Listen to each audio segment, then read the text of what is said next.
यांच्यातर्फे मानाचे स्टेज देत आहे ते स्वीकारावे अशी मी सर्वांना विनंती करते। यांच्या प्रतिमेला वंदन करते।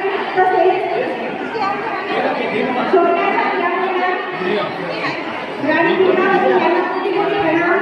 महाराष्ट्राच्या मातीचा सुगंध दरबार करणाऱ्या माँ जिजाऊ यांना माझा सत्कार किंवा अभिवादन।